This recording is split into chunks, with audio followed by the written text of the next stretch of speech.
और देखिए एक और बड़ी खबर आपको बता दें, और जिस बात का डर था वो हो रहा है। मरने वालों का आंकड़ा बढ़ता जा रहा है। पहले 170, फिर ये बढ़कर हुआ 280 और अब खबर आ रही है 332 लोगों की मौत हो चुकी है अभी तक। रोहित हमारे सहयोगी हमारे साथ जुड़े हुए हैं। रोहित, 332 लोगों की मौत का आंकड़ा अभी तक सामने आ रहा है। मेरी आवाज आ रही है? बिल्कुल आ रही है, बिल्कुल आ रही है रोहित। मेरी आवाज आ रही है हिमांशु?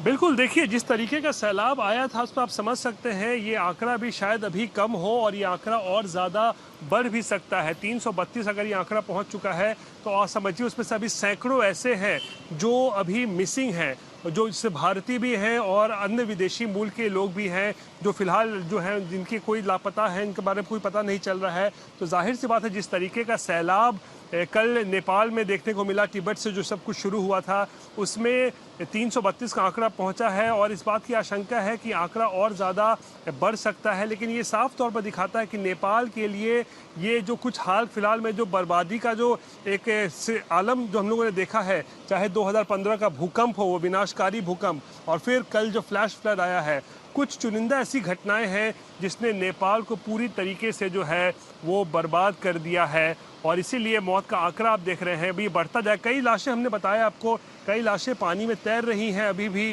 जिसको जो पुलिस के दल है, रेस्क्यू दल है, वो उसको निकालने की कोशिश कर रहा है जगह जगह पर। तो ऐसे में इस बात की आशंका बिल्कुल है कि ये मौत का आंकड़ा जो है वो और ज़्यादा बढ़ सकता है क्योंकि अभी भी सैकड़ों लोग जो है वो लापता है। हिमांशु, बिल्कुल हम समझ सकते हैं, लेकिन मैं जानना चाहूंगा जब आप चितवन में पहुंचे थे कैसी तबाही वहां पर आई थी, क्योंकि वहां पर आपने बताया कि 108 शव अभी तक वहां पर बरामद किए गए हैं, लेकिन आंकड़ा अभी बढ़ सकता है। यह भी कहा गया था कि 1500 से ज्यादा ऐसे लोग हैं जो लापता हैं, जिनके बारे में पता नहीं है। और ये तो शुरुआती जानकारी है, ना जाने कितने घर ऐसे होंगे जिनके कई मालों पर कितने परिवार दबे होंगे, मलबे ने उनकी जगह ले ली होगी। तो उनके लिए अब क्या चल रहा है रेस्क्यू ऑपरेशन? देखिए चितवन का पूरा इलाका जो है दलदली इलाका हो चुका है। वहाँ तो चल पाना भी बहुत मुश्किल हो रहा था। एक कदम आप आगे बढ़ाइएगा तो घुटनों तक आपका पैर जो है वो ज़मीन में धंस जाएगा, इतने जो है दलदली ज़मीन हो चुका है।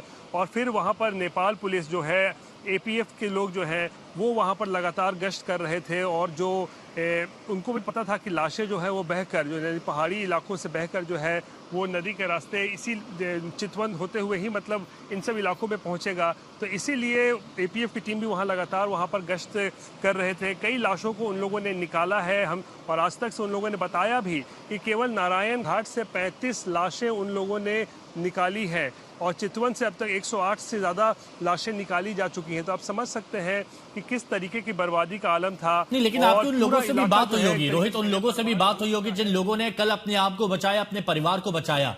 तो कैसे उन्होंने अपने आप को सेव किया, कैसे वो खुद को बचा पाए, इस बारे में उन्होंने बताया? क्योंकि अचानक से सैलाब आया तो लोगों को संभलने का मौका नहीं मिला।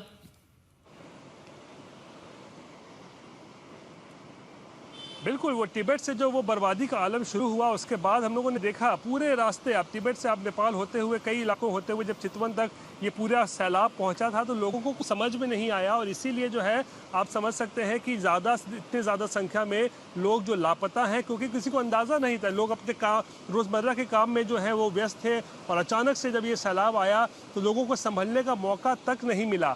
आज आप देख सकते हैं ये जो नदी आप देख रहे हैं पीछे, नारायणी नदी है।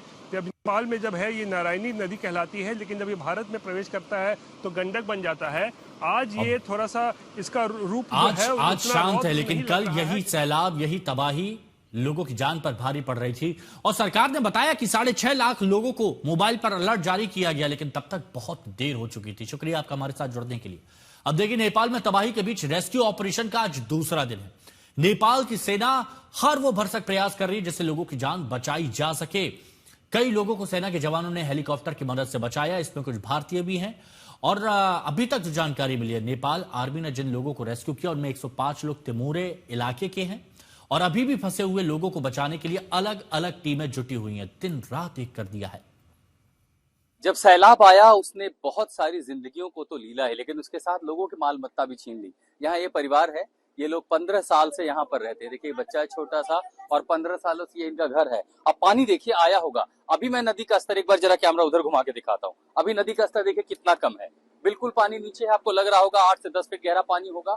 अब आप ये सोचिए कि उस स्तर से लेके जब सैलाब आया होगा तब पानी का जो स्तर था वो यहाँ तक पहुंचा है।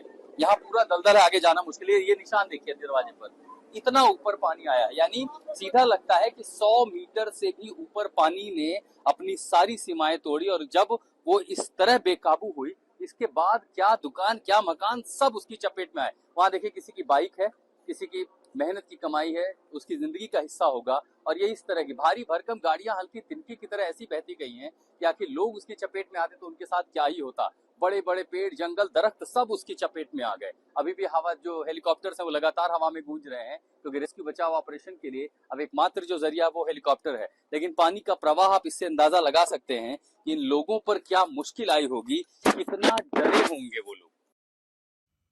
इन तस्वीरों को देखकर आप समझ सकते हैं कि उस वक्त कितना डर उनके जहन में होगा।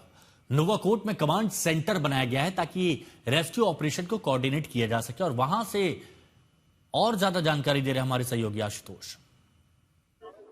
नेपाल में ये अब तक का सबसे मुश्किल ऑपरेशन है और सारा दारोमदार नेपाल की सेना और उसके साथ एयरफोर्स पर है कि वो व्यवस्था क्यों करे, क्योंकि जो रास्ता है वो बहुत मुश्किल है, वहां पहुंचना मुश्किल है। और ऐसे में जितने हेलीकॉप्टर तैनात किए गए, इन सब की प्राथमिकता ये है कि दरअसल रोसोवो से लेकर के आगे के जो इलाके में कहूँगी, जरा आगे की देखिए, यहाँ से 14 से 15 हेलीकॉप्टर जो हैं, जिसमें नेपालिजामी और उसके जो सिविलियन अथॉरिटीज हैं उनको भी शामिल किया गया है।